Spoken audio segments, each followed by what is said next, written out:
Yeah, the Steelers should have changed their philosophy at like September 1st and just whatever the hell they were planning on, just abort that mission and go a different direction. And Graham, this backfield, like, you have a dartboard if you have two guys? That'll be more accurate. It's been Gainwell as of late. I mean, it's gross. Warren gets a lot of the early down stuff. Gainwell gets the passing down stuff. It's really gross. And to Brett's point, Miami's been very good on the ground. I think these guys are both just like low-end flex plays this week here. What? Why are you shaking your head? You're welcome.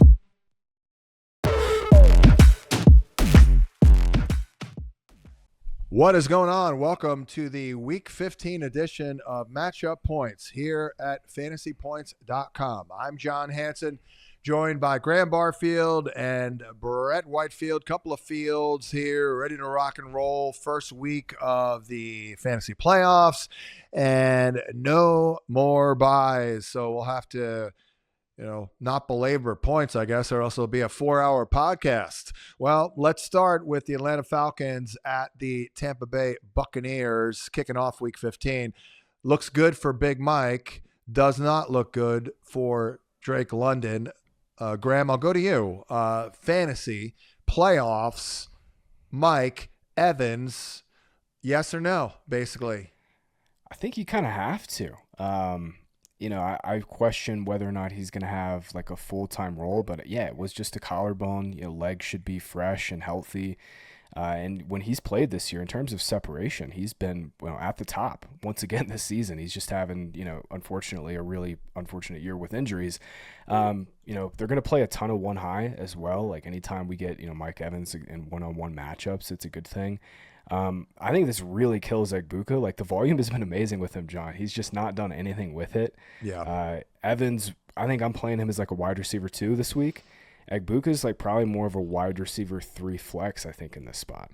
One thing that may help him is Cade Otton may not go because he's been out of practice this couple weeks here. But Brett, I know you like Bucky in this one.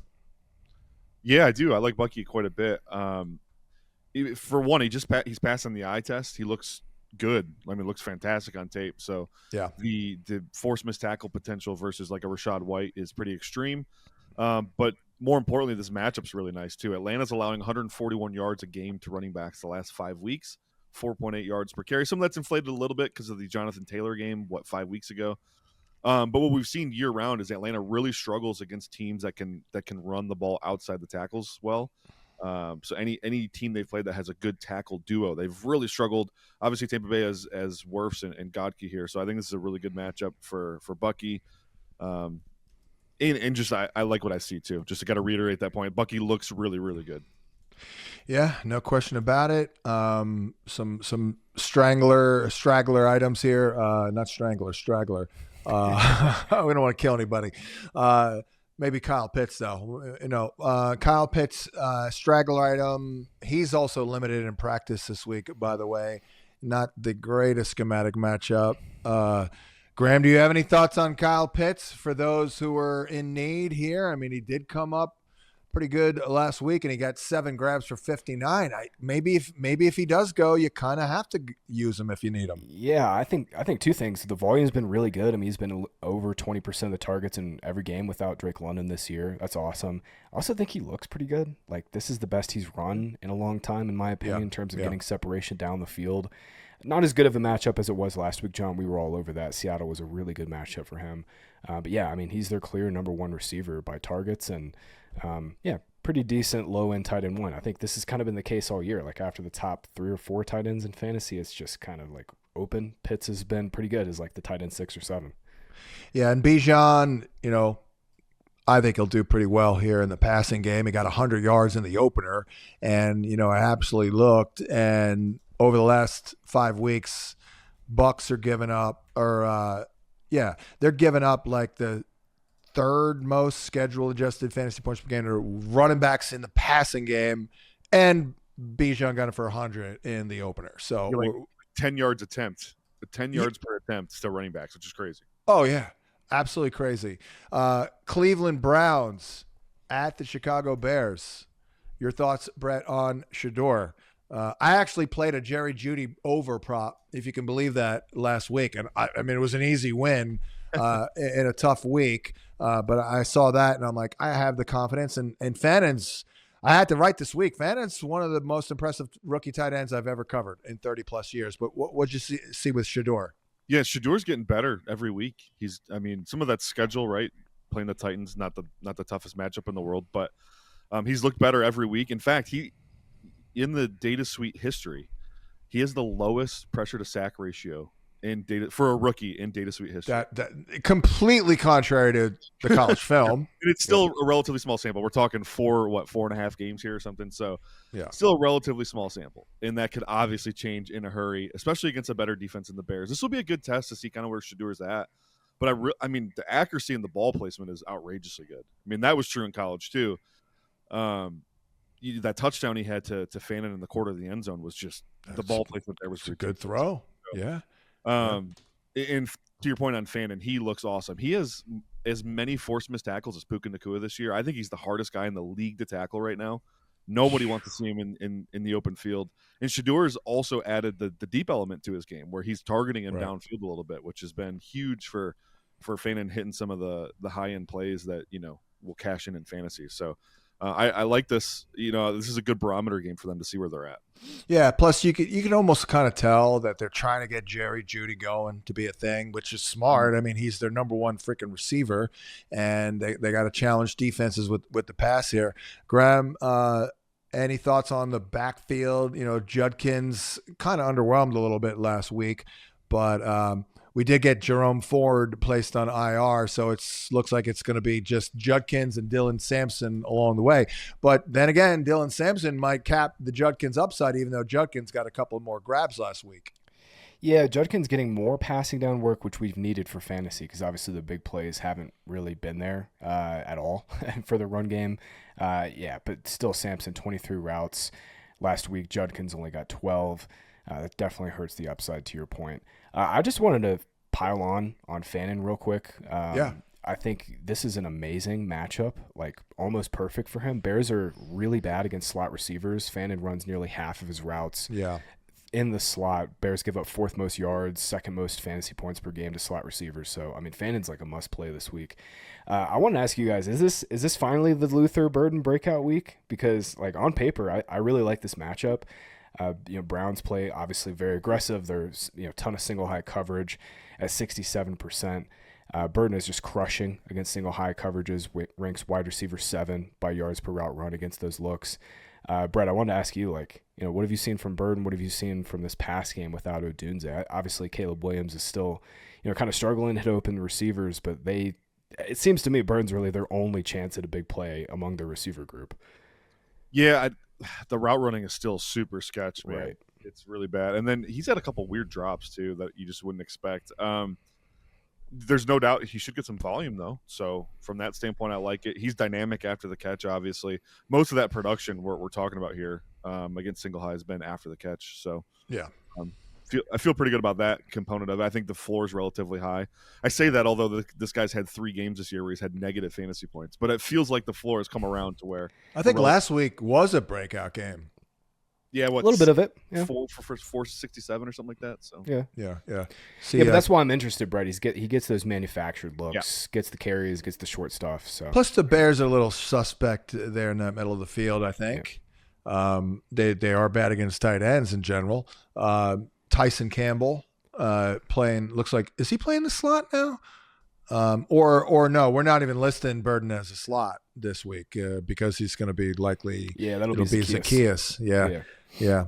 Well, Caleb Williams, in theory, Brett, it could be a pretty good matchup for him because they play man, but no, Odunze doesn't help. Now we're relying on the aforementioned Burden and DJ Moore, who Caleb just glossed right on over, throwing that pick in the end zone last week. Oh man, you got to love when the coach just routinely throws the QB under the bus. Pretty funny. He literally apologized the day before for doing it, and then did it the first chance he got after that game. Talking about that final play. Anyways, I don't love this matchup really for Caleb, just because Cleveland's pass rush is so good. Yeah, sure.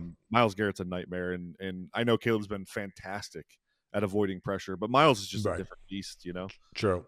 Plus, the data on Caleb has gotten worse against man coverage. He's at 6.54 yard YPA. That's not great. No, that's not great. Cleveland's going to play a little bit of it too, obviously, and then their stunt twist package, you know, is really good. They're just going to give Caleb some nightmares, give him some things to think about after the snap. But I mean, he's been so good for fantasy though. I'm not sure it really matters. Could be just another classic game where Caleb looks bad but puts up fantasy points. Yeah. I'm not sure though, because the fantasy points have dried up a little bit. 3 of the last 4, he's not been good for fantasy. Right. Backfield thoughts, Graham, before we move along. I mean, I think we're all on the same page that Loveland is, I view him as their number one receiver, basically. I agree, and I want to see him play a little more. I get why they're playing Kmet, though. I mean, they're just so short at receiver. Got to play a little more 12. Dude looks awesome. We're gonna be a year early on him. I still don't know if we can trust him in fantasy, though, John. He's still like a 50% route share, but when he's on the field, he gets the ball. He's getting something every week, though. Yeah, that's fair. Maybe I'll bump him up a little bit. As for this backfield, it's just still Swift, Monangai splitting. It's a good matchup, though. Browns, we were kind of avoiding this, matchup for a lot of the first part of the season. They've been like a little more suspect, 11th most rushing yards per game over the last 8 weeks. Still giving up a really low success rate, so you're really kind of waiting on those big plays, which honestly, Bears are one of the few run offenses that do get big plays. So Swift, Monangai still in the mix is really good flex plays. Not quite RB2s, I don't think, yet for me. Loveland really only had one bad game since October 26th. And it wasn't horrific. It was 3 for 28 up against Philly 2 weeks ago. So not too shabby there. I thought I had another thought, but I'll move on to the Ravens at the Bengals. And I did notice we do have a total of 52.5. So maybe the books are like, you know what? Lamar may not stink in this game. And the passing game may not really, truly stink. I don't even know if Lamar stinks, quite frankly. But, he hasn't. I haven't had a warm and fuzzy feeling watching him play the last month or so. He ran a little bit more last week. Obviously, it's a great matchup for those tight ends. But, Brett, not a good matchup for Zay Flowers. I was all in on Zay Flowers last week. That was like one of my top props, and that was an easy win. But not this week because of freaking DJ Turner. Yeah, DJ Turner's playing like he's the best corner in the league right now, which everyone saw coming for sure, and he's traveling with guys into the slot too. So that's different for sure. Yeah, I don't love this for Zay, but I do love it for the 2 tight ends on the Baltimore side. Right. The last 2 weeks, both these guys have gotten over 5 targets apiece. Seems like they're leaning back into that tight end heavy pass approach. So, and the Bengals, obviously, they're the worst defense in the league against tight ends. So, where are you at with Henry right now as it relates to this soft matchup against Cincinnati? I mean, I guess everyone has retired from predicting huge Derrick Henry games, but this could be 100 and a tutty, no question. It's supposed to be his time of year, but it hasn't really manifested. He had 95 yards on 25 carries the other day. I mean, at least they're trying. But the whole Ravens, everything about them is just a little bit offbeat right now. Yeah. I mean, I have called them the AFC's Vikings, which is weird because I know they're in different places, obviously, but they're just as disappointing. They only have one more win than the damn Vikings, and it's amazing. And so do the Chiefs. Graham, anything from Baltimore's side on your end? Yeah, I mean, Andrews and Likely, like you said, just they're the best streamers on the slate. Likely has one more target than Andrews in the last 6 games with Lamar, but you're playing these guys no matter what. I mean, we just saw Dawson Knox and Dalton Kincaid get 45% of the targets last week and just wax this team. I also kind of like Mike Gesicki as a streamer on the other side, especially if T. Higgins is out. He's gotten at least 16% of the targets 2 out of his last 3 games. Volume's been decent. He obviously had these huge splits last year when Higgins missed. Gesicki was, top 5 fantasy tight end. I'm not expecting those types of numbers this week, but I like Gesicki as a streamer in this spot. I wanted to ask you, Brett, any fall off from Joe Burrow? I think he missed a few throws in that first game back. What'd you see from him last week? Obviously, he had the bad pick that was, the pick 6 was bad, and then he had the 2 batted picks. Beyond that, what'd you see?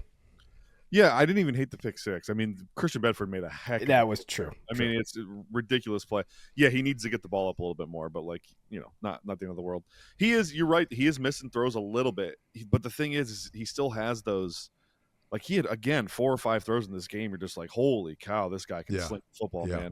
Yep. And that's just going to elevate the ceiling of the offense. So, it doesn't seem like Higgins is going to play, right? Like he's back protocol. They're going to be really careful with him, I think, especially because it looked like they were dodging the concussion protocol during the game. Yeah, exactly. They did. Like he was announced with a concussion, and then like 5 minutes later they cleared him, which does not happen. You know, it usually takes a little longer than that. So yeah. Good call on Kasicki. Yeah, I agree with you on that. There was video of like T kind of like avoiding medical staff and just staying. They might get fined. Yeah. This is his second one in like 3 weeks. So. And he had like 5 collisions with the ground with his head. I mean, not great. Tell you what, Graham, just a couple of more touchdowns, and guess who's going to be finishing exactly where the markets and everyone had him? Mr. Chase Brown. It's unbelievable. I mean, this guy is durable as hell, man. It's unbelievable. I don't want to curse him, but is anyone in the young career of Chase Brown, have we really been worried about his health? Nope. Oh, yeah. Man, he's been a workhorse, and he's looked a lot better. I think getting Samaje Perine like a few change of pace carries helps too. Just keep some juice in those legs as the year winds down. Yeah, thank God, because I was very high on Chase Brown. It was my big thing was Taylor in round 2. Get your wide receiver in round 1, Taylor in round 2, and if Taylor's gone, your backup plan is Chase Brown or maybe James Cook. But yeah, that's gonna be all right. I thought we were dead. I thought so too. I thought we were absolutely dead, and I was gonna have to go on an apology tour on Chase Brown. But I guess not. Guess we're good. But Burrow, man, I'm a big Burrow guy from day one, but I was skeptical, and I'd say I'm wrong. Part of that probably is the Raven defense, by the way, because they're freaking lifeless. Brett, they're good against the run, and that's it, right? I mean, Burrow had no problem throwing against Baltimore 2 weeks ago. Yeah. No, Baltimore's pass defense has been awful all year. They can't. And it's funny because they give up so many explosive plays. It's all Marlon Humphrey too. Yeah, a lot of it's Marlon Humphrey, and wherever they decide to put Kyle Hamilton for that game because they move him all around, they just go the opposite direction. Right. So that's crazy. Well, we can move on then to the Arizona Cardinals at the Houston Texans, and Graham. Look, we're all saying start Jacoby Brissett like it's like a broken record, but I think that record's skipping this week. I don't know if I'm going to go there. What do you think against Houston? It's a bad matchup for Wilson, and I don't know about Marvin. That's the perfect way to put it with Brissett. He's been like an ATM for fantasy. You just like every single week he's like the QB7. This is the week to get off. John, Houston has not allowed a single performance from a quarterback to be top 12 in weekly scoring all year. They're the only team the only team that hasn't done it. They just swarm, man. Well, they just line up and play ball. Like they don't disguise. They don't really do anything besides just like let this front seven eat. And obviously Stingley in the secondary is incredible. Yeah, don't get warm and fuzzy from Michael Wilson's matchup at all. Like it's a really brutal matchup. They're giving up the fewest amount of fantasy points per game to outside wide receivers. But John, I mean, the volume's going to be awesome. He's going to get 8 or 9 targets in the spot. Yeah, like I still think we play him for sure as a volume based wide receiver 2 at worst. But yeah, we're off Brissett this week. It pains me to say it because this has been our guy for fantasy for basically the whole midseason. Can Trey McBride maybe, Brett, pick up some of the slack here and catch like 12 balls? It's a pretty good schematic matchup. Cover 3 and cover 4. Yeah, early in the year, Houston was giving up a little bit to tight ends. They just have not lately at all. So, but those linebackers are gettable, man. They're real downhill players. It's just, I think the thing that's tough is just they put you in such a, bad situation with their front 4. I mean, it's really hard to do anything and feel comfortable with anything, and ball has to come out quick, and you end up missing a lot of throws, and that leaves opportunities on the table. So I think the only thing that could work in our favor here for McBride and even Michael Wilson is like, can the Texans score enough points to get a big lead in this game? If they can, that's when Brissett's actually torn it up, is these garbage time game scripts where for sure teams start playing a little bit looser zone coverage and he just starts eating up everything underneath. I think that's the ace in the hole for McBride this week, is if Texans can get a little bit of a lead, I think that's actually good for McBride and Brissett. Well, it's a pretty good matchup. I think that Woody Marks has probably the best matchup overall. Oh yeah. But Nico's going to be fine. How did Stroud look to you last week, though? It was pretty bad second half. I went to sleep during it, by the way. I didn't see it all. It was that ugly. Yeah, I've been saying, like, as a joke, tongue in cheek, like Davis Mills might be better than CJ Stroud, and unfortunately, it sometimes actually feels that way in real life. So I don't know. I'm not saying that, it just feels that way sometimes. Stroud might be shaking off a little bit of rust. So hopefully, I mean, that's a tough matchup too. The Chiefs defense is as bad as the Chiefs team has been this year. The defense is still pretty good. So we'll give them credit there. This is a much easier matchup for CJ Stroud. Dalton Schultz got jobbed on a touchdown last week, didn't he? Yes, he did. Unbelievable. What are you going to do? Well, he's as long as he's not going against the Bills, he's going to do well, or at least he's going to get jobbed on a touchdown. Basically, that's the season on Dalton Schultz. He's pretty much crushed every week except for that Buffalo game, which is the nastiest matchup period. Any closing thoughts on these two teams, Graham? Yeah, Woody Marks week for sure. We've been waiting for the breakout game, John, like waiting for some upside. Cardinals just got destroyed on the ground by the Rams, 249 yards. This was a continuing trend for them, giving up 90 or more yards in 8 straight games on the ground. So coming off that huge workload, Marks, he's like borderline must play this week. Really hanging in there. Play. Yeah, he's hanging in there, man. New York Jets, they're not hanging in there really. Well, kind of. I mean, but not really. They're up against the Jags, and of course, we don't know who the quarterback will be for the Jets.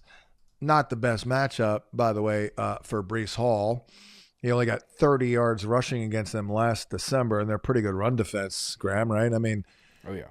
Would you consider sitting Breece Hall this week? Is it possible that you could have 3 running backs better than Breece Hall? I'd love to see the roster. Yeah, he's definitely trending down this week. He's also missing practice today because of knee soreness. Just keep an eye on that. But to your point, yeah, Jags have played really good run defense this middle of the season. I think Eric Armstead's played really, really well. That's kind of what they needed. They needed to have like a stalwart guy in the middle of the field. Beyond that, though, yeah, it's a pretty brutal spot. I mean, like you mentioned, we don't know who's going to be under center. Cook did not look particularly great, but again, he'd get a full week at least of the kind of the starter reps. I still this team outlook is so bad. They're implied to score like 14.5 points. Yeah. We have Breece Hall at RB24, which is pretty bad. Yeah, that's about right. I'd have him as like a high-end flex, very, very low-end RB2. Below Devin Neal. I think that makes sense. Saints offense probably projects a little better, yeah. Right. Speaking of touchdowns getting jobbed from us, how about that Brenton Strange tutty? You see that one that was called back? It was like a pick play or something? Yeah, offensive pass interference they called, right? They've been calling that way more the last couple I was just going to say, am I crazy or are they calling that way more this year? Seems like damn near won a game. That's taking a touchdown off the board. So. And they seem a little ticky, or am I wrong there? I would say they're not calling it consistently. Some of them have been obvious, but then some of them, what the Packers had one called back 2 weeks ago that was like not offensive pass interference at all. So right. Yeah. That's what I'm thinking. I can't remember exactly who it was or what, but I'll tell you what, Graham, Jacoby Myers, though, is you did manifest Brian Thomas last week, so congratulations. Yeah, but he had the big play, and that was he had a big play, and he had a gorgeous throw from Lawrence up the sideline. Jacoby's just a professional wide receiver. I just keep saying it. He just he knows where to be. He gets to the right spot within time and rhythm. And it's been good for Lawrence, man. I think that's been really good for Lawrence because we know one thing with him. He's always going to throw to that first read. I do like Lawrence again this week, John. I noted last week he was a pretty good streamer. We've been kind of trending up a little bit for fantasy. I think he's the best streamer on this slate. Again, Jets, they've kind of hung in there a little bit with no Gardner, no Williams, but giving up the 7th most passing fantasy points per dropback. It's a slightly above average matchup here for Lawrence. Travis Etienne should eat. They pretty much benched Tootin after he fumbled last week. It could be a doghouse situation. Etienne's been looking good to begin with. So really, really great spot here for Etienne overall. Yeah, Brett, I know you love Etienne too here. Yeah, that's my only real notes for this game is I absolutely love Etienne. The Jets' run defense, since they've traded Quinnen Williams, 4.5 yards per carry allowed, 145 yards a game to running backs allowed, and 9 touchdowns over their last 5. So, I mean, this is an awesome spot for Etienne. I have a bunch of shares of him, too, on playoff teams. I acquired at the deadline, so I'm pretty excited about this. The LA Chargers take on the Kansas City Chiefs. Boy, you're looking at body language, Brett. I mean, it's bad. I didn't even watch the second half of the game. I fell asleep, I believe, but Kelsey is not a happy camper right now. What do you think of this matchup here against LA? I kind of think it's got to be Kelsey and Rice here in this matchup. For sure, it has to be Kelsey and Rice. And the offense should get plenty of opportunities. This Chargers offense is broken right now, other than their run game. So they're going to be on the field a lot. So all Travis Kelsey, all Rashee Rice. The thing you got to start getting concerned about at this time of year is like, this is a Super Bowl winning team who's not going to make the playoffs. Like, what is their level of gaff remaining? Right. Do they have enough dignity and pride to fight for every game still, even though they're not making the playoffs, or are they all just kind of going to mail it in? And we've seen teams do that. So are they out though? And they're not out yet. I don't think they're mathematically eliminated, but it would take like 17 different miracles for them to. It's at literally 10% chance. Right. They gotta win out and basically get some help. Well, I know going into last week, I did opine that they're going to lose 2 of their next 4. So they're not making it. And they already lost 1 of the 4 with 3 to go. So it's incredible. It is. Again, it makes my Vikings season look a little bit, hey, we're not that bad. Okay. Look at Patrick Mahomes and Lamar Jackson as 2 examples. But but when you say the Charger offense is broken, is that a Greg Roman, Mr. Crappy Route combination deal? Like, what happened? They were rolling and it got disrupted. Yeah, it's hard. It's really hard to have efficient offense when you're down 3 offensive tackles. Right. Okay. And the identity of your team is built on quarterback play with 2 all-pro level tackles. You lose those guys, your quarterback's banged up.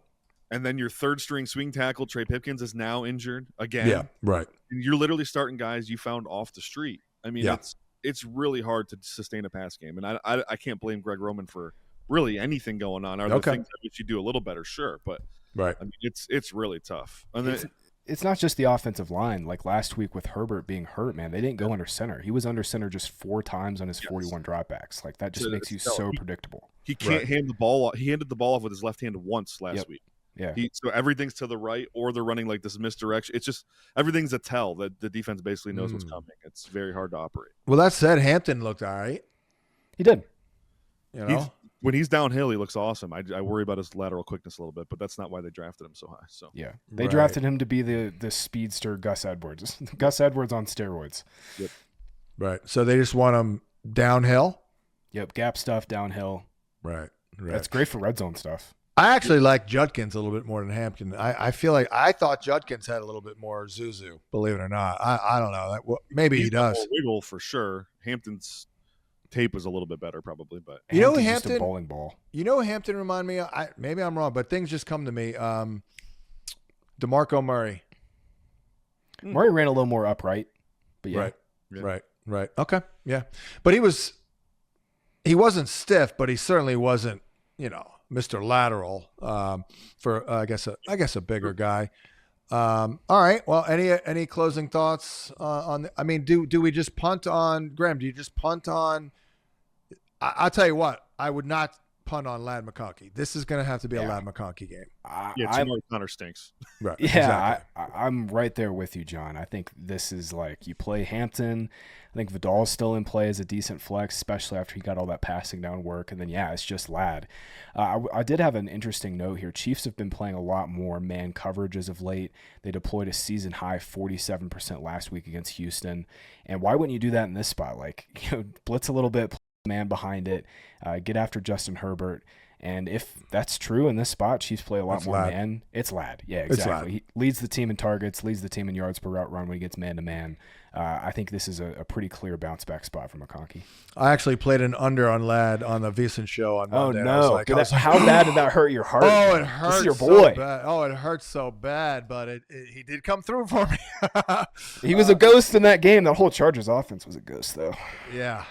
So, yeah, and Quentin, I tried a Keenan Allen prop too, but hey, he did lead them in receiving and targets and yards and everything. But there was not much good to be had there. All right, let's move on to Buffalo and at New England. And I know, Brett, you have thoughts on this matchup. You like May and you like Diggs against Well, maybe they're not playing as many too high safeties, but you do like Diggs. I know that. Yeah, I like May and Diggs. Specifically, I like their props, a lot. Like May's over under right now is 230.5 on DraftKings. It's absurd. He's been over that 11 of 13 games this year. Unless the books think they're going to run for 200. That's the only thing I can think of, is that they think it's going to be a run-heavy game script. But this is like a playoff environment, though. I mean, Buffalo's going to give them everything they have. If New England wins this game, they clinch the division. I mean, this is going to be nuts. And New England's coming out of the bye. Buffalo's also been, since Hairston's been healthy and in the lineup, they've played a little bit more man, actually. Like, they up to around 20% the last few weeks, which is, great for Steph Diggs and Harry Douglas and Kayshon Boutte. Guys who've been flashback to Harry Douglas. Yeah, right. Sorry. Anyways, yeah, I think May, he ate them up in the first time they played through the air, and so I think he has a pretty good day here as well. I think both these props are easy to hit, and then I really like Diggs this week in another revenge game too. Because Hunter Henry, we know this, he's not doing diddly poo, Graham. That we know. Yeah, Henry's been like 2-3 big spiked weeks this week, and then nothing in between. I will say he did lead them in targets last week. But I know. Yeah, I'm with. He's just setting us up for a playoff fall.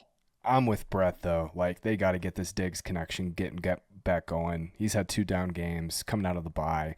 He's been their clear number 1 receiver, so I'm with Brett on Diggs on the bounce back game. But yeah, for this backfield, real quick, we need to talk Trey Henderson and Ramondre Stevenson.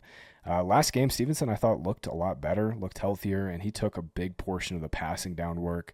Obviously, great matchup. Bills have been just getting killed on the ground all year. What do we think of this backfield last 3 weeks, John? Henderson versus Stevenson. Do we think Henderson kind of regains the 1A, or is Stevenson still sticking around? I think it's going to devolve into a dual backfield, with a 60-40 deal. Yeah, you're right. And maybe Henderson can get to 60. It could be 55-45. But if they're giving Ramondre those valuable passing down reps, because he's always been a good receiver, maybe they still have some issues with trusting Henderson in that role, Brett. Yeah, I don't understand it, because he was so good at it in college. I know. Yeah, I know. But Ramondre is, a solid receiver.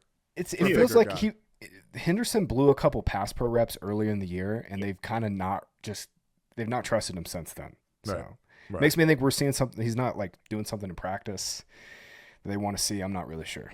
The fact they must love Ramondre for the fact that they didn't completely bail on the fumbling, because it was an epidemic there for a couple of weeks there. But they they did pull back, obviously, but they didn't really put him in the doghouse, and it kind of worked, by the way, because he hasn't fumbled in a long ass time here. Now for the Bills, Brett, what do you think here? Dalton Kincaid has to get the ball. New England's been suspect against the pass, though. They really have. Yeah, their pass rush has kind of fallen off a little bit, right? And that opens up everything else. I agree with you on Kincaid. I think that's the spot you beat him. New England's Mike linebacker situation's not good.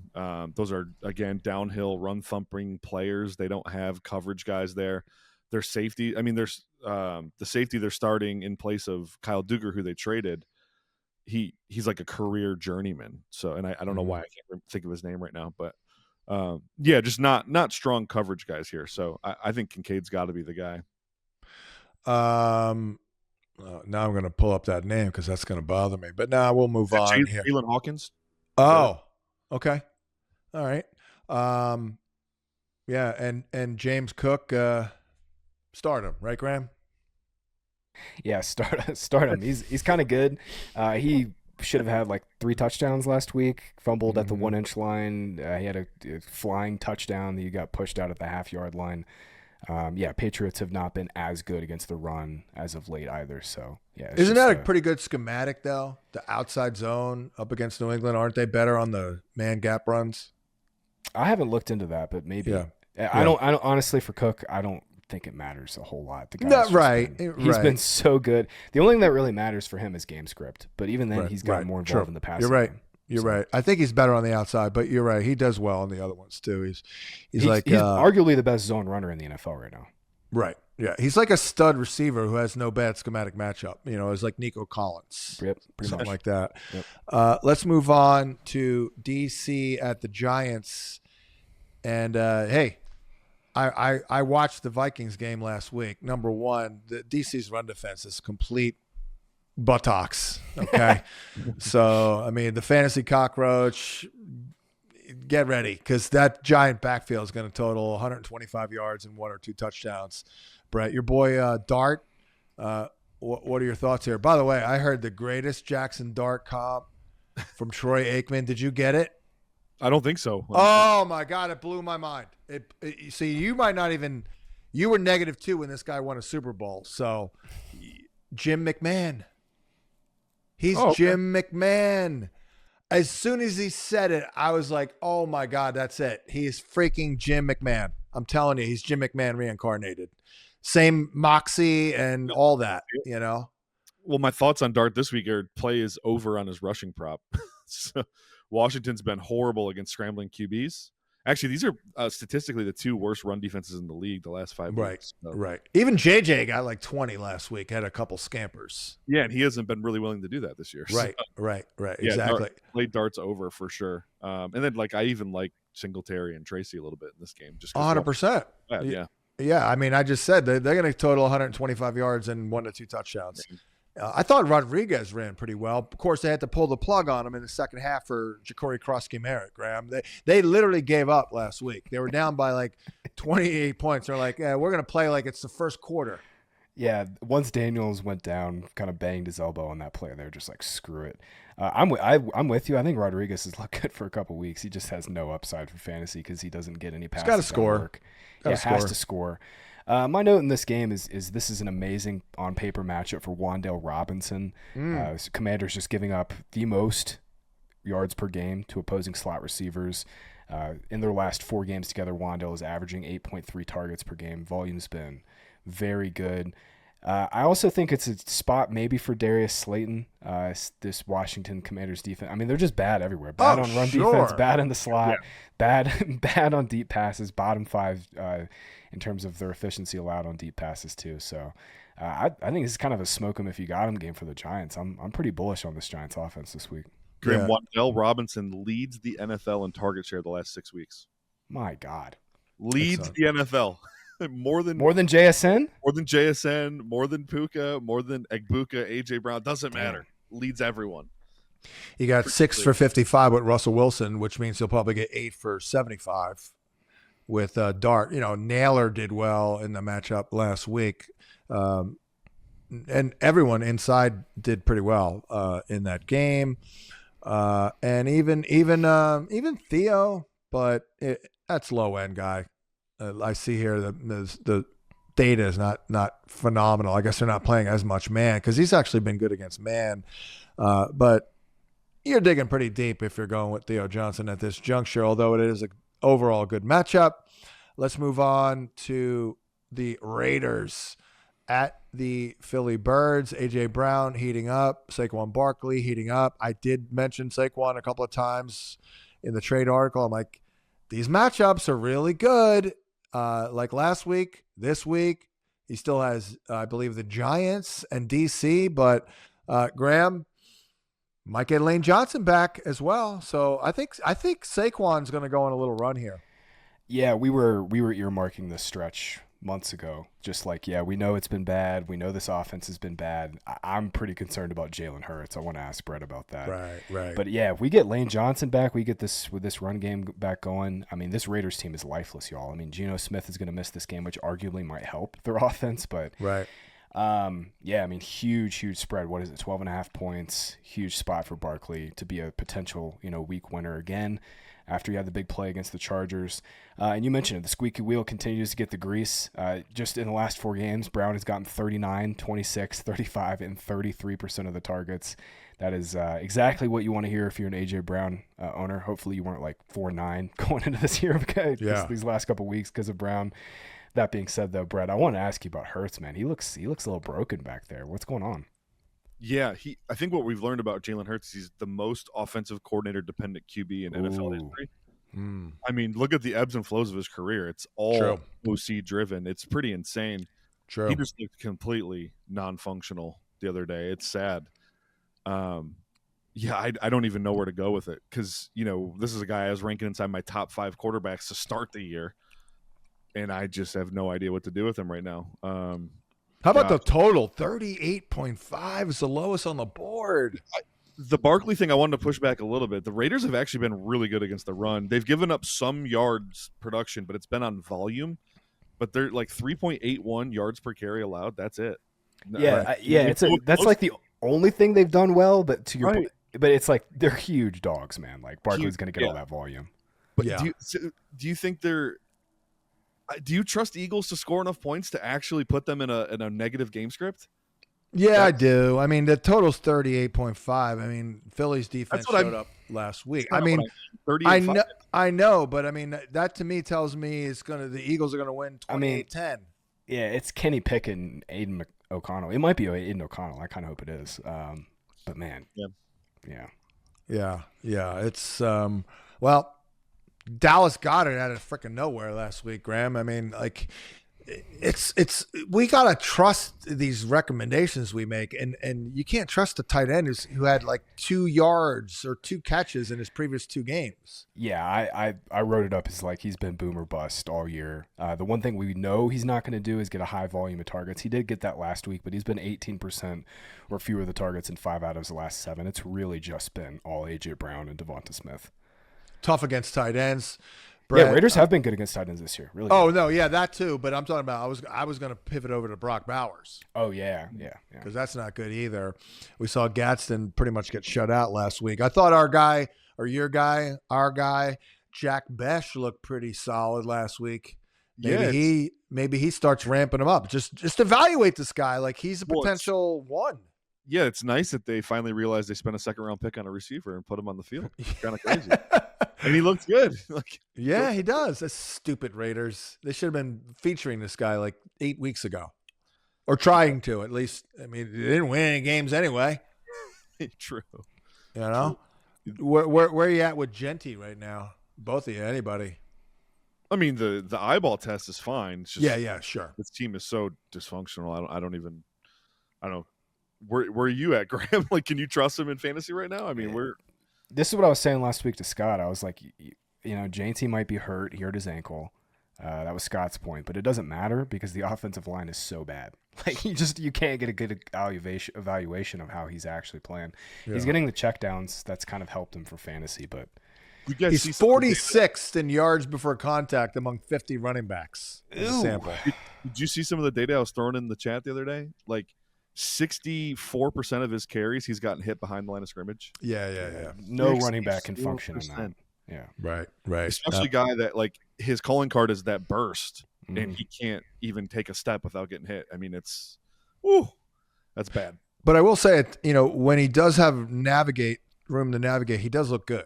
Yeah. That's why that's the eye test. I will say Janty is a big lesson learned for me. Like long term, I'm very much a volume guy in fantasy. Like I want. These roles are insane. Janty's role is insane. He's getting like 90% of the snaps when healthy. Right. It's just offensive line. It like volume is 95% of it in fantasy, but then there's these like 5% tails where you have these offenses that are just trash. Yeah. And this is one of them that this team, they can't block. Their quarterback's been terrible. There's like no outs for Janty. So I think that's been a lesson learned for me, not to be so volume driven at running back. To be fair to you though, I don't think anyone projected this regression. Like the Raiders were way better blocking last year. Absolutely. Right. And Gino, like everybody thought he was a borderline top 12 quarterback. So yeah, for sure. But I wasn't one of those people on Gino, but the offensive line just being useless is really the big thing.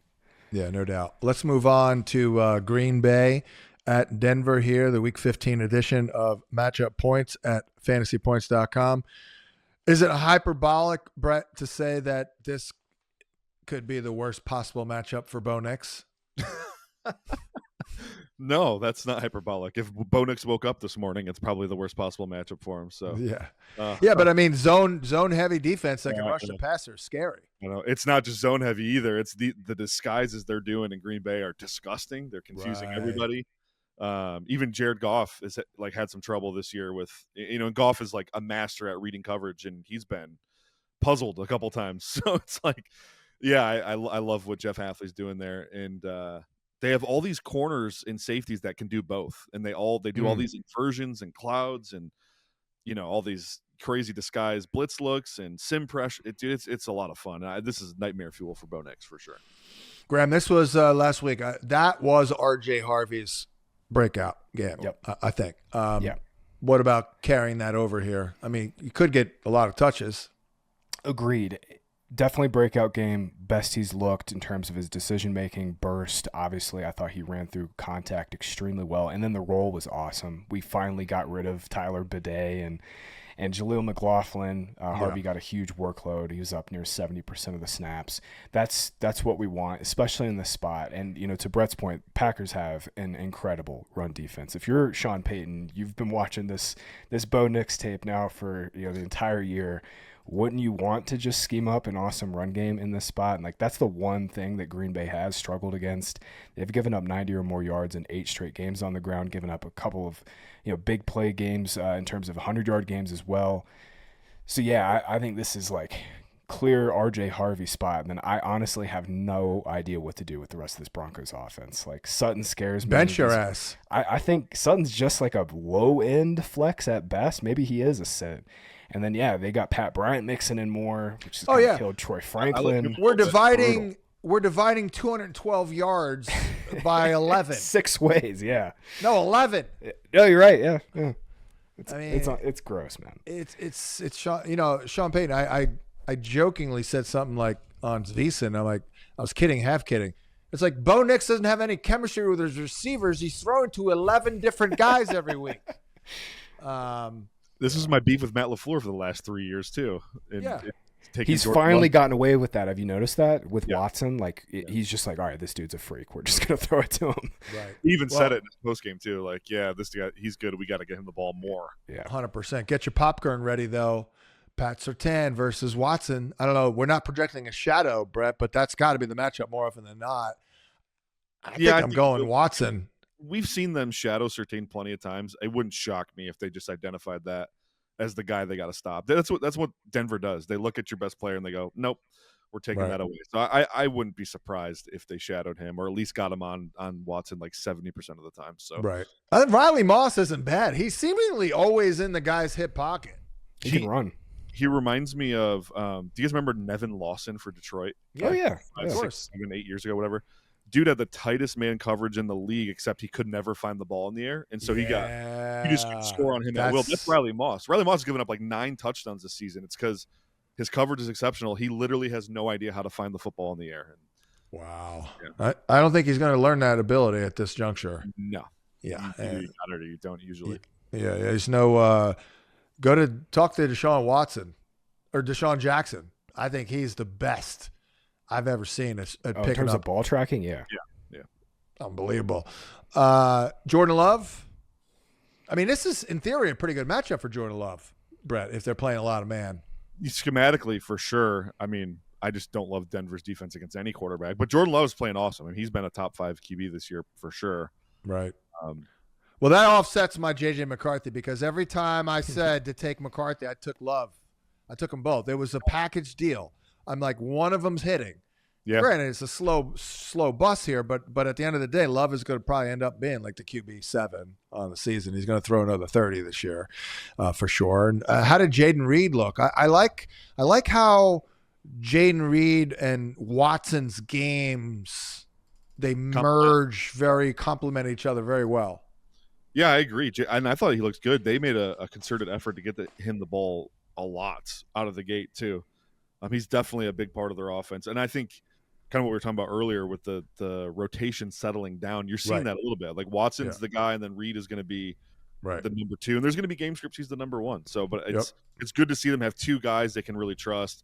Dobbs seems to be always on the field, doesn't always get the targets, but he's always on the field. So I think that's going to help settle down this offense a little bit. How about my guy Bo Melton pulling in that bomb tutty? I saw that happen live. I knew it was going to Bo. I'm like, you got to catch this, bruh. He caught it, no problem. I thought he was playing corner for them this year. Oh, he'll do whatever it takes. Yeah, he was on the field over Golden, I think, on that play. Yeah, I told that. I don't know if you guys. I can't pronounce his last name. That kid Wes, who covers the Packers for the website. begins with an H, whatever. Nice kid. I sent him a message when they got Bo Melton. I'm like, you guys are going to love Bo Melton. I guarantee he'll do whatever it takes for you to need. Whatever you need to do, whatever is asked, he'll do it. And look, he literally changed positions. And now he's back. But yeah, good for him. Very happy to see that. The Detroit Lions at the LA Rams. Brett, where do you start when you look at this? I guess I would start with LA's ability to stop the Lions' rushing attack. But a lot of great angles here. Puka should be a handful for your Lions. Yeah, what's the total in this game? I meant to. Number one, 55.5. Yeah. It seems pretty accurate. These two teams always play each other really tough as well. There's definitely I think both quarterbacks feel like there's a lot on the line. So, yeah, I mean, I love Goff and the pass catchers in this game because the Rams' ability to stop the run. I will say, though, this Rams D-line has cooled down quite a bit. Their pressure rate's down under 37%. They're like bottom 10 in the league in pressure rate all of a sudden. No one's really talking about it, but it has slipped up a little bit. I think it's an Amon-Ra game. Yeah, I think so, too. The Rams don't give up a ton of explosives in the pass game, that's for sure. So I think they've been better outside. Yeah, they have been. Although they're down their top corner, right? He's on IR still for a couple more weeks. Williams. Are they down Williams too? No, I was thinking Quentin Lake. They're down Quentin Lake this week. Okay, no, Williams was maybe hurt last week, and he's all right.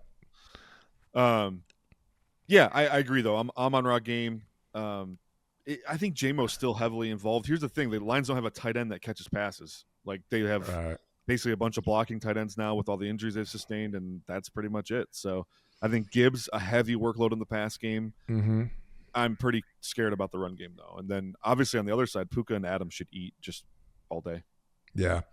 How are they going to cover Puka? Like, are they going to double his ass, or what are they going to do? Yeah, they'll brag. If you turn on the Tampa Bay tape, you'll kind of see the plan for Puka with what they did to Egbuka there. I don't think they're going to shadow. I know Joe Dolan was asking me. I think we're projecting a shadow right now. I don't think they'll shadow. I think Reed will play the left side, and then Amik will play the right side. What happened last week? Because I thought we were going to get Lamb on frickin' Rock Ya-Sin, and it was the opposite. I was just wondering, did they put Reed on Lamb just by himself and maybe gave help on the other side with George? The shadow was actually Amik Robertson on George Pickens. Okay.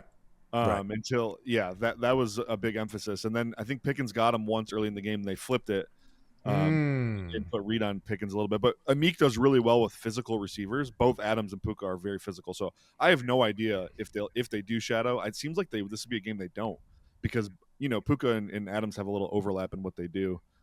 So yeah, I don't know. I think they both eat, though. I mean, the Lions pass rush, I don't think is going to be super successful in this game. Doesn't even matter. Stafford's getting the ball out in like 2.2 seconds. So it's just catch, throw. What about Kyron in this one, Graham, with Blake Corum lurking? Yeah, Corum's been a legit threat. You look at the last 6 weeks, he gets his drive here and there, and he just continues to look better. I think this week, it's tricky because the Lions have been a top 5, top 8 run defense all season. It's tricky because Kyron with him, and we've just been banking on the volume all year. I'm going to write Corum and Williams up as flex plays, I think, this week, and I don't feel super, super great about it. John, it feels like half the league, we've got bell cows that are just locked in, and the other half, it's just complete timeshares or just backs we want to backfields we want to kind of avoid. With Kyron, they just it's a twofold thing with him. They obviously gave him a ton of goal line work in previous years. Now Stafford's going for MVP. So when they get inside the 5, he's just looking for Adams. So we've kind of gotten the touchdowns taken away, plus Corum, mixing in more. It's just it's kind of killed his fantasy value here these last 4 or 5 weeks. The one thing I will say, if the Detroit Lions, it's in LA, but if the Detroit Lions put up a big fight, score a lot of points, Kyron could catch 5 balls because they don't throw to Corum at all. Yeah, they don't really throw to the running backs at all in general. It's all if they all have Adams to, and they Nakua. will. Yeah, this is a home game for the Lions, by the way. In LA, it's because of the fan. Yeah. And obviously the Rams don't have a ton of fans in LA, but even Detroit. Last time they played in LA, I think it was 70% of the stadium was Detroit fans. Oh, I know. I know. I used to work out there and stay at a hotel where every weekend. It was just loaded with fans of the other team. I mean, loaded. I feel really bad for Chargers fans in particular. They're the Chargers. They've gotten absolutely screwed with this deal. They really did. No one gives a crap about the Chargers down there. I mean, they really don't. They're just like, they got like 13,000 fans there. It feels like There's total. way more Raider fans in LA than there are Charger fans. Way more. 100%.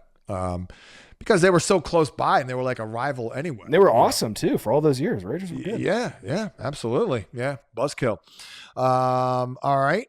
On that note, we'll move on to Carolina at New Orleans. Weekly check-in on Tyler Shuck. I know it's probably still all over the place, but I still love this guy. He's got some moxie, he's got some balls, he'll run. What are you seeing there from last week? Anything of note? I thought Devin Neal, Brett, started to get, starting to get in a little bit of a rhythm running the rock. Yeah, some of that started with QB run game, right, where they're getting +1s in the box count because Shuck established early on he's a dude that can run apparently. So no, what I see from Shuck is the high end stuff is there. It really is. It's his arm talent is reminiscent of Jordan Love, where it's like any tight window downfield he can find it. I like that. Yeah, I think he's got a chance to be their guy. He for sure has a chance. He makes some silly mistakes that all rookies make.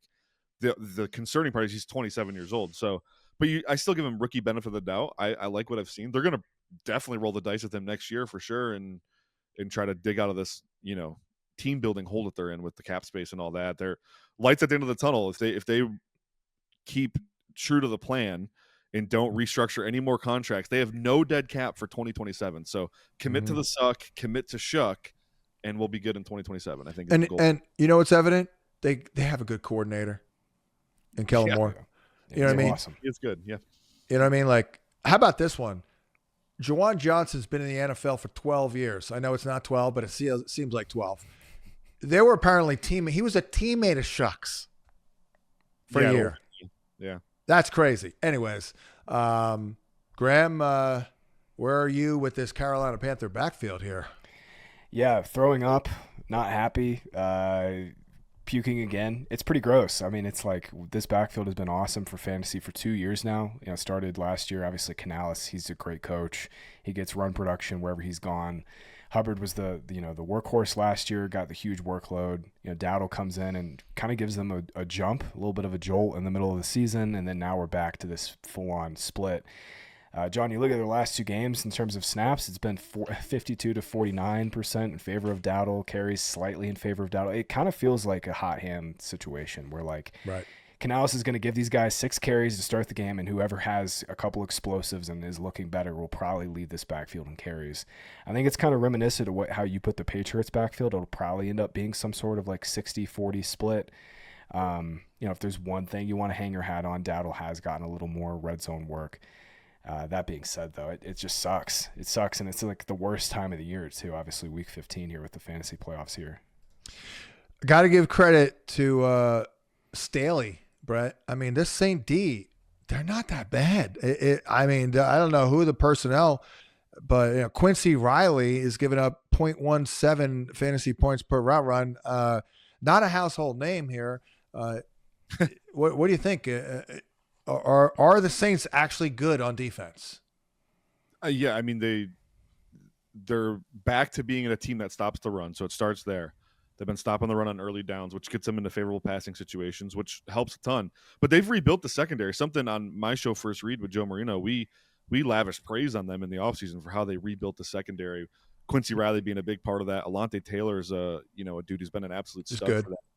The main reason they were willing to trade Marshawn Lattimore was the ascension of Alante Taylor last year. So, right, I feel really good about the secondary. Their pass rush is still lacking a little bit, but they get into these favorable third down situations though, and it allows the secondary to shine a bit.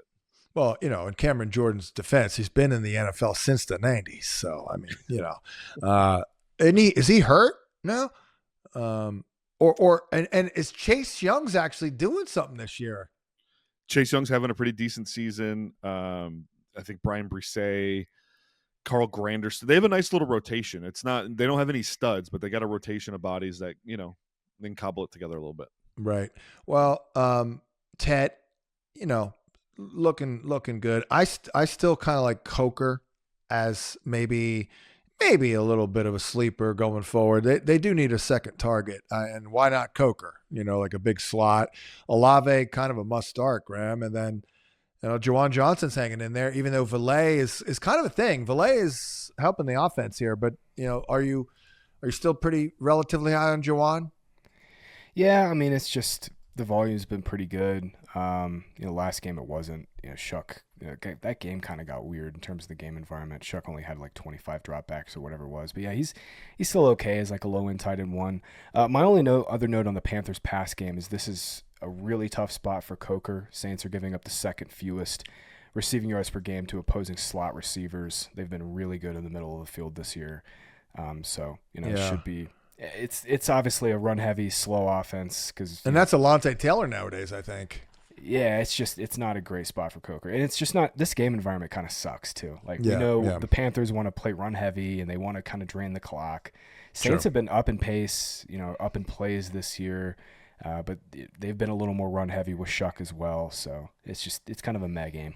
You probably want to, and I know I'm dealing on the freaking very low end here, but you probably want to look at Coker when they're probably against Tampa next week. Yes. Or maybe even Seattle the week after that in Carolina, which is probably a big difference. But like if they have to throw, I think Coker's got a shot. Well, speaking of Seattle, does Phillip Rivers, 44-year-old man, grandfather, have a chance here in Seattle, or Riley Leonard?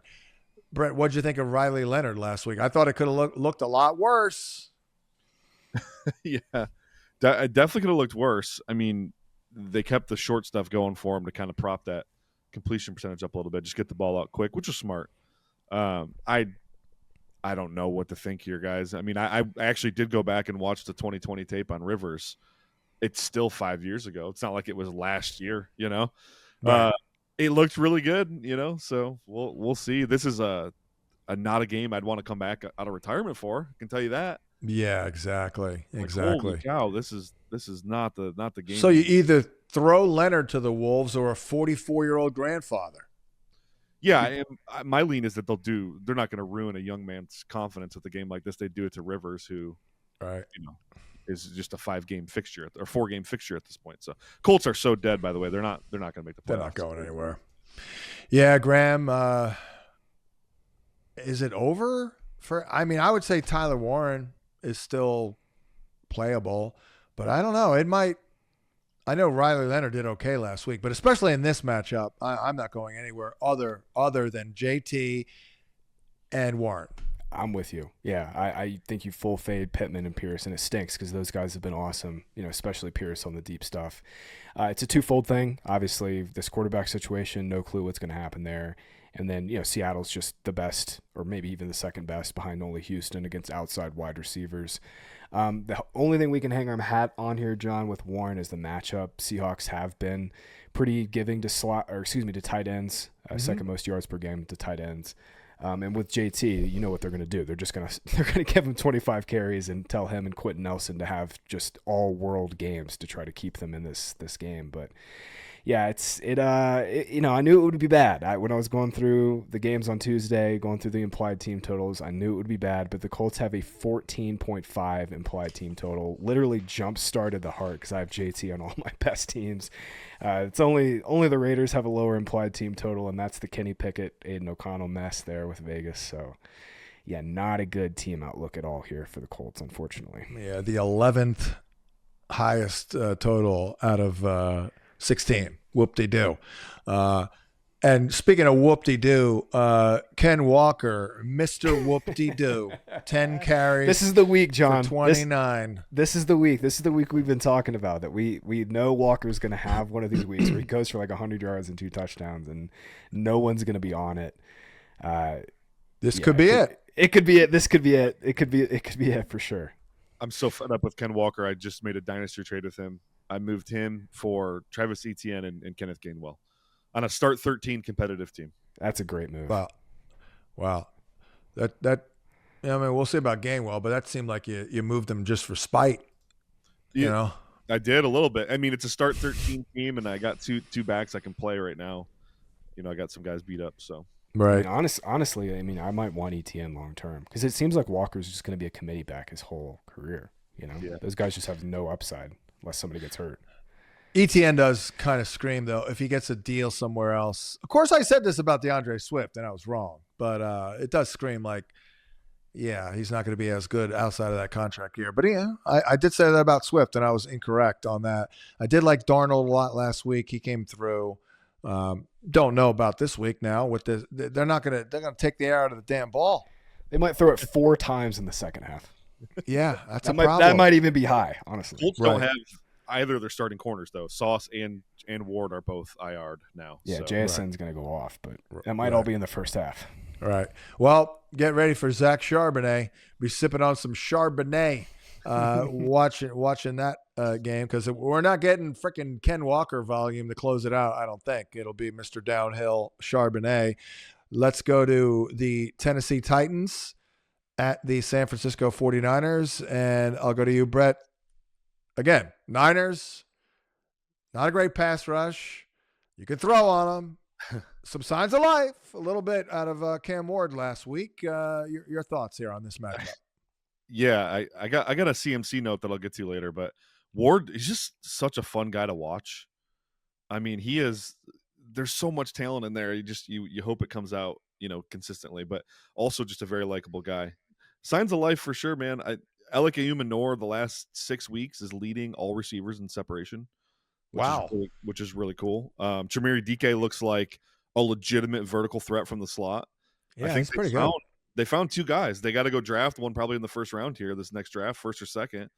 But they found 2 guys, and they're going to cobble together a wide receiver unit out of this. So not a lost season for them after all, I don't think. But my note on CMC real quick, I actually like the under on his prop, 71.5 rushing yards. He's been under that number 9 times this year already. And Tennessee has been one of the stingiest run defenses in the league the past 5 weeks. Like, insanely stingy, 3.5 yards a carry stingy. And Jeffrey Simmons is having like a defensive player of the year. And if they were Sweat is like 3 guys. And Sweat's like 3 guys. Yep. Simmons is having such a good year. He would actually be in the defensive player of the year conversation if they had like 6 wins. But that's a good nickname for him. Oh, 3 guys. It's similar to 5 guys, Yeah, exactly. That's exactly right. Yeah, 4 guys. How about Tony Pollard, Graham? I mean, you kidding me? It took you 14 weeks to get heating up, Tony, but better late than never. Yeah, a little too late there. A lot of Pollard teams have been dead for a long time.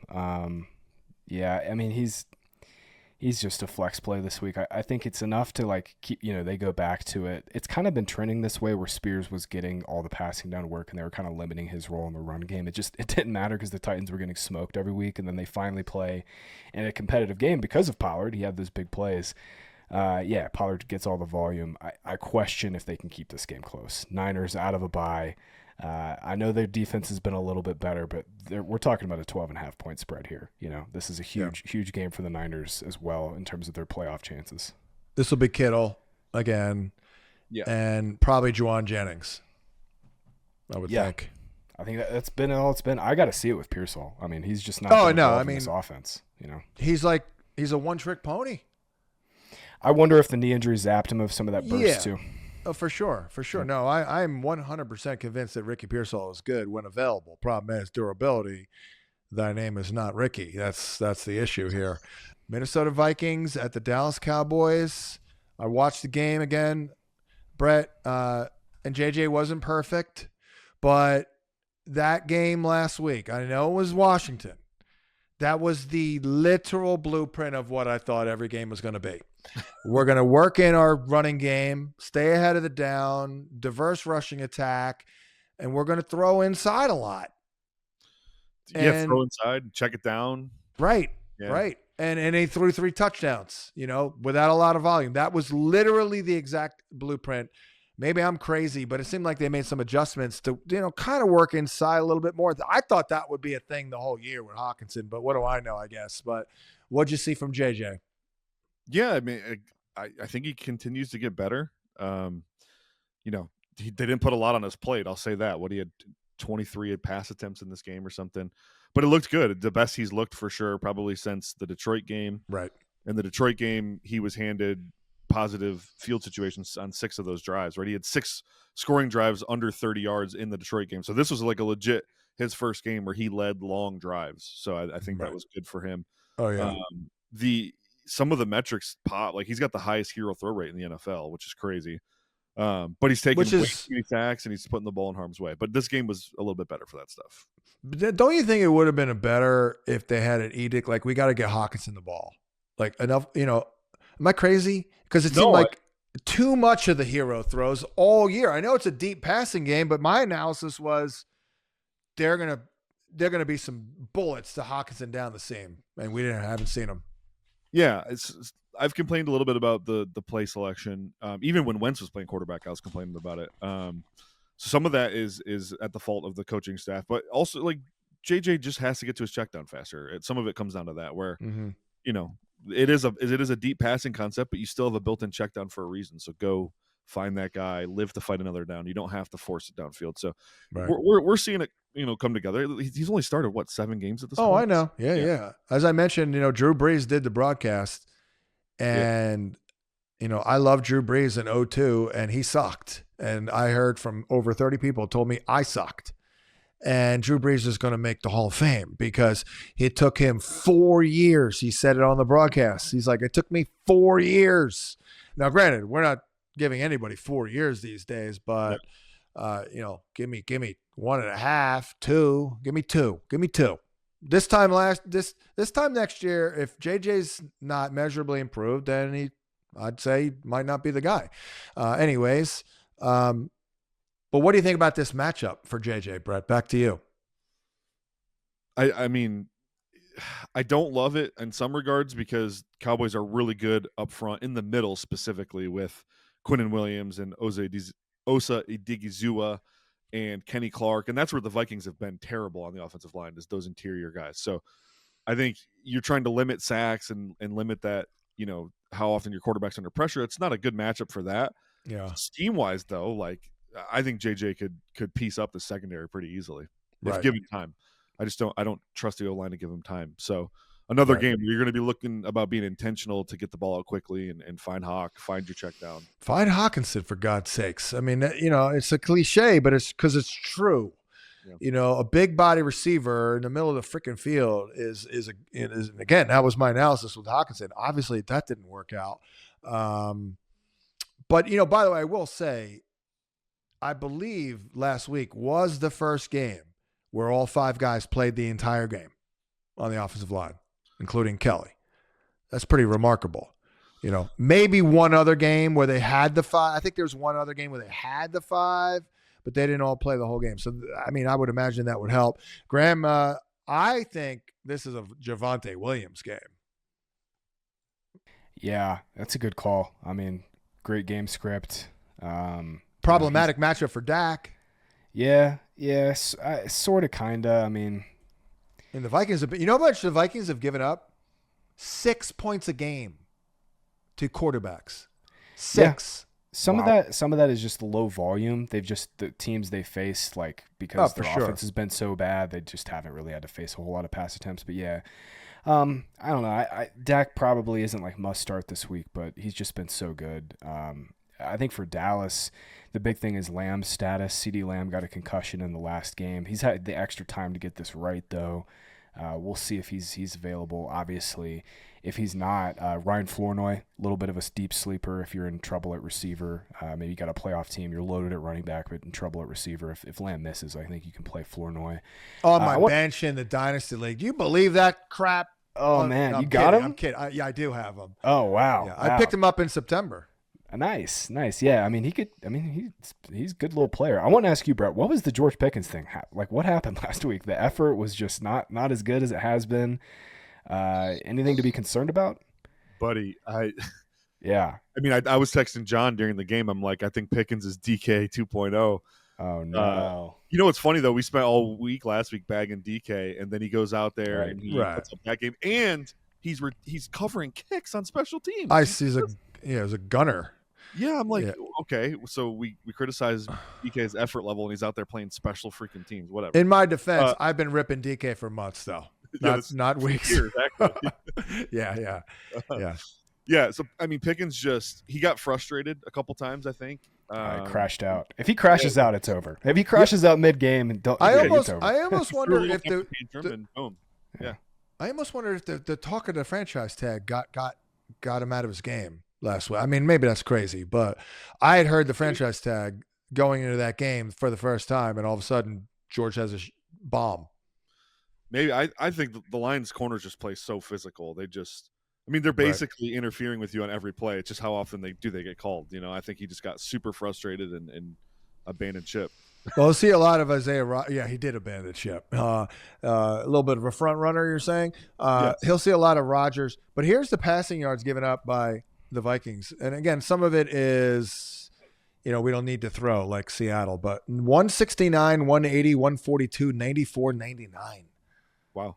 I mean, they're good on a per snap basis too. It's not just volume. It's 5.65 yards per attempt their last 5 games. So yeah, exactly. No, I mean Van Ginkel is bringing. They're really good.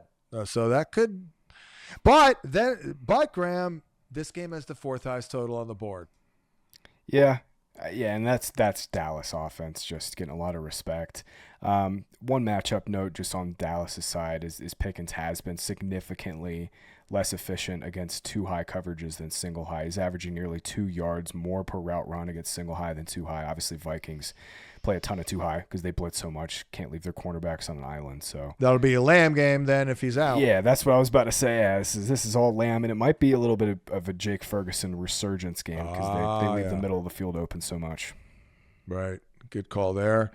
But I do like Javonte going forward in their next 3 games because a lot of there are some stingier defenses there. I feel like Javonte is going to go in a little bit of a run there late in the year. Contract year, motivation won't be a problem. Not that it ever is. And then last but not least, Miami at Pittsburgh. Well, Brett, Rodgers actually looked good, but I'm going to ignore it and act like it didn't happen. But what say you on Rodgers, DK, and I guess that's about it. Yeah, I mean, again, I think you're right to ignore it. To be honest with Miami's defense is not bad, man. Oh, they're good. Their run defense is insane. They haven't given up a rushing touchdown in 6 weeks. Yeah, it's crazy. I mean, they went from like one of the worst in the league to one of the best. Yes, they did. Overnight. It's kind of crazy. So thanks, guys. Thanks for the analysts out there. You made our jobs real easy. You sucked, and now you're great. Thanks. Yeah, it's the whole team identity's actually changed. They went from being the super soft, like even on offense, they were a pass-heavy, finesse, speed team. Now they're like, right. Oh, we're just gonna prepare to get the ball run down your throat. So, Exactly. I've been saying it. McDaniel's a good coach. Yeah. He's a good coach. He's just limited by his quarterback. Do they do this every year though? Like they win 6 or 7 games last year to go 8-9 or something. Or 9. Yeah, true. Yeah, but this is a different type of turnaround. Like no, it is. Yeah. Fundamentally, they've changed their philosophy of the way they're doing business now, which is probably good long term. But right, yeah, the Steelers should have changed their philosophy at like September 1st and just whatever the hell they were planning on, just abort that mission and go a different direction. And Graham, this backfield, like you have a dartboard. If you have 2 guys, that'll be more accurate. It's been Gainwell as of late. I mean, it's gross. Warren gets a lot of the early down stuff. Gainwell gets the passing down stuff. It's really gross. And to Brett's point, Miami's been very good on the ground. I think these guys are both just like low-end flex plays this week here. Did you have a final thought there, Brett? Graham already said it. Just the Gainwell in the pass game has been probably the more stable thing they have going on there. So. Right, gotcha. Yeah. I'm not trusting Rodgers here, but it is. What about Waddle? I mean, if Waddle is up against Joey Porter, that could be a problem if they shadow his ass. Why wouldn't you? Yeah, I totally agree. I don't really like. I don't like Waddle. I like I like A-Chain a lot. And if he doesn't go, I like Jalen Wright a lot because Pittsburgh. Gosh, I said it on your Veasan show, John. Pittsburgh's been so bad against the run. They are. I can't remember a team with so much talent in the front 7 be this bad against the run. It's actually quite startling. Mike Tomlin's got incriminating photos of someone in the Rooney family. He must. I mean, He but, must. Last 5 weeks, they've given up 19 explosive runs in the last 5 weeks. Damn. Almost When Mike all- Tomlin walks down the street, his jacket is this wide. That's how full of himself he is. But He's John, we like- saw him down in Mobile a couple years ago. We were laughing about it when he was Yeah. walking the street. It was like, Yes, we were. Yes, Yeah. we were. And that same weekend, I'm walking back because I was still doing the Sirius show to the hotel by myself at like 12:30 at night, and there's nobody else on the block except for.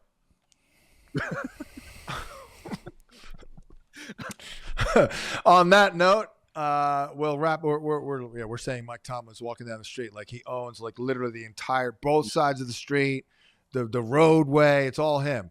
But that'll wrap it up here. Good luck to everybody in Week 15, first week of the fantasy playoffs. I thought this was a pretty good one here. We ran through it pretty well. We didn't belabor any points, and we hit on all the most important points, which is kind of what the point of matchup points is. So for Graham Barfield and Brett Whitefield, I'm John Hanson. Good luck again, and hopefully you'll be listening next week because you won.